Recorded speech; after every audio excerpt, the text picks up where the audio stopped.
Hello dear, कैसे हो आप सब। मैं रोहित धीमान, आप देख रहे हैं रोहित धीमान इसी चैनल। और आज मैं आपके सामने लेके आया हूँ सेंट्रल एयर कंडीशन के option type question. Central air condition मतलब HVAC के क्वेश्चन लेके आया हूँ। सबसे पहले हमारा क्वेश्चन है FCU स्टैंड फॉर, मतलब FCU की फुल फॉर्म क्या होती है। ए ऑप्शन है fan coil unit, B option है fan control unit, C option है फ्यूल कंट्रोल यूनिट या डी क्वालिटी कंट्रोल यूनिट। तो इसका जो राइट आंसर है फैन कॉइल यूनिट। आगे AHU is use for, AHU का प्रयोग किस लिए किया जाता है। पैकेज प्लांट में, सेंट्रल प्लांट में, for both A and B या डी स्प्लिट एसी में। तो AHU का यूज कहाँ किया जाता है, हमारा सेंट्रल प्लांट में किया जाता है, मतलब ऑप्शन बी इसका राइट आंसर है। आगे for air conditioning the operation theatre in A hospital the percentage of outside air in the air supplied is, मतलब एयर कंडीशनिंग ऑपरेशन थिएटर में आउटसाइड एयर कितनी बार की जाती है, 0, 20, 50 या 100। तो 100% एयर हमारी सप्लाई की जाती है बाहर, क्योंकि हमारी जो ऑपरेशन थिएटर में बैक्टीरिया होते हैं वो किसी और व्यक्ति के संपर्क में ना आए, इस कारण से वो पूरी एयर को रिमूव कर दिया जाता है। The AHU is located, AHU कहाँ पर लगा होता है। ये ऑप्शन है in the room to be condition, B away from the room to be condition, या C either in the room और outside the room to be content, या D none of this. Away from the room to be condition मतलब room से दूर होता है जहाँ पे हमको कूलिंग करनी होती है। आगे हमारा क्वेश्चन है secondary refrigerant is used in Khalistan in central air conditioner. Secondary refrigerant इसमें कौन सा यूज किया जाता है सेंट्रल एयर कंडीशनिंग सिस्टम में, डायरेक्ट, इनडायरेक्ट या बोथ ए एंड बी या डी नन ऑफ दीज। तो हमारा इनडायरेक्ट हमारे यहाँ पे सेकेंडरी रेफ्रिजरेंट यूज होता है। आगे है in summer comfort air condition the optimum inside designing condition, मतलब गर्मियों में हमारा जो एयर कंडीशन है उसके लिए कितना टेम्परेचर होना चाहिए। DVT 24 ±1 degree Celsius and RH 45% ±5%, या B option DVT 25 ±1 degree Celsius and RH 50% ±5%, या C DVT 25 ±1 degree and RH 45% +5%। तो इसका जो राइट आंसर ऑप्शन ए है कि हमारा जो ड्राइबल टेम्परेचर होना चाहिए वो होना चाहिए 20 से 25, और जो RH होनी चाहिए वो हमारी होनी चाहिए 40 से 50%। आगे हमारा नेक्स्ट क्वेश्चन है द फ्रेश एयर और ventilation air is a must in any comfort air condition system it purpose आज, मतलब कि जो फ्रेश एयर या वेंटिलेशन है ये कंफर्ट एयर कंडीशन में इसका क्या उद्देश्य है। Provide oxygen there, oxygen provide करने के लिए, to remove carbon dioxide, carbon dioxide को रिमूव करने के लिए, टू रिमूव ओडर्स मतलब धूल मिट्टी डस्ट बैक्टीरिया को बाहर निकालने के लिए, या डी ऑल ऑफ दीज, या इन सभी कारणों के लिए। तो इसका जो राइट आंसर है ऑल ऑफ दीज है। हमारा फ्रेश एयर और वेंटिलेशन का यूज किस कारण से किया जाता है, वहाँ पे ऑक्सीजन की कमी ना हो, कार्बन डाइऑक्साइड का जो स्तर है वो डाउन रहे, और वहाँ पे जो डस्ट पार्टिकल है वो भी रिमूव होते रहें। आगे हमारा है AHU स्टैंड फॉर, AHU की फुल फॉर्म क्या है, air handling unit, air heating unit, air humidifying unit, या डी नन ऑफ दीज। तो हमारा जो राइट आंसर है air handling unit. Next question in A central AC plant the expansion device use in, मतलब central AC plant में कौन सी expansion valve use की जाती है। Thermostatic expansion valve, constant pressure valve, capillary tube, या low side float valve. तो हमारी thermostatic expansion valve central AC plant में यूज की जाती है। ADP स्टैंड फॉर, ADP की फुल फॉर्म क्या है, apparatus dew point, apparatus desired pressure, apparatus defining point, या डी नन ऑफ दीज। तो अपास्ट ड्यू पॉइंट इसकी फुल फॉर्म होती है।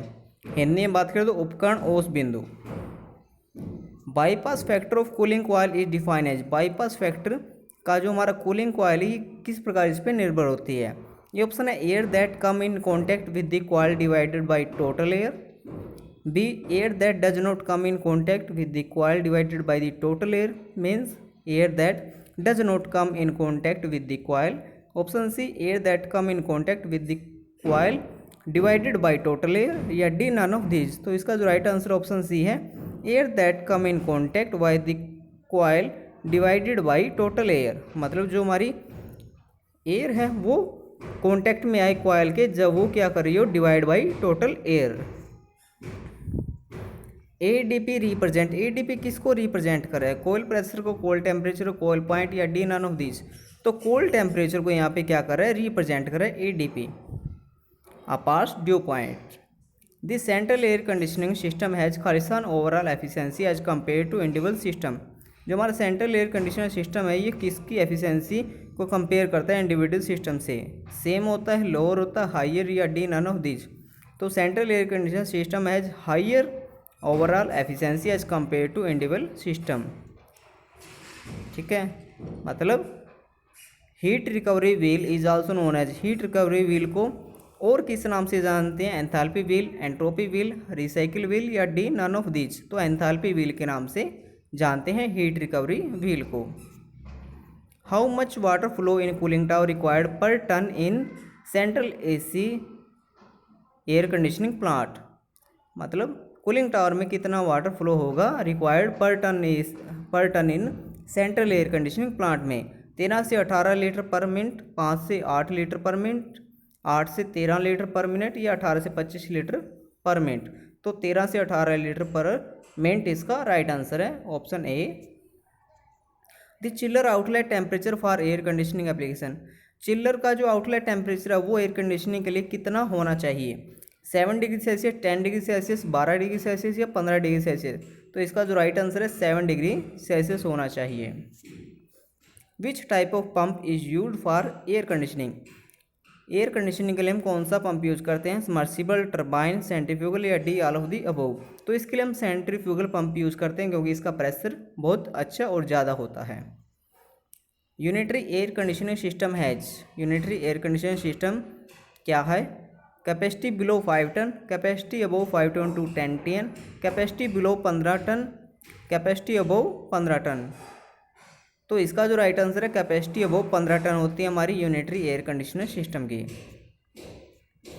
Type of air conditioner controller, हमारा एयर कंडीशनर क्या कंट्रोल कैसे कंट्रोल करते हैं? मैनुअली, ऑटोमेटिक, या सेमी ऑटोमेटिक, या डी ऑल ऑफ दीज?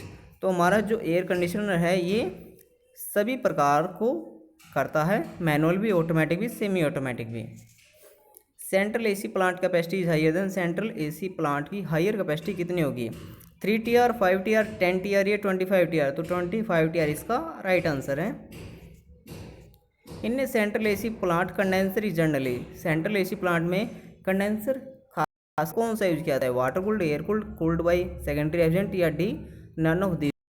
हमारा कंडेंसर यूज होता है वो वाटर कूल्ड कंडेंसर यूज होता है।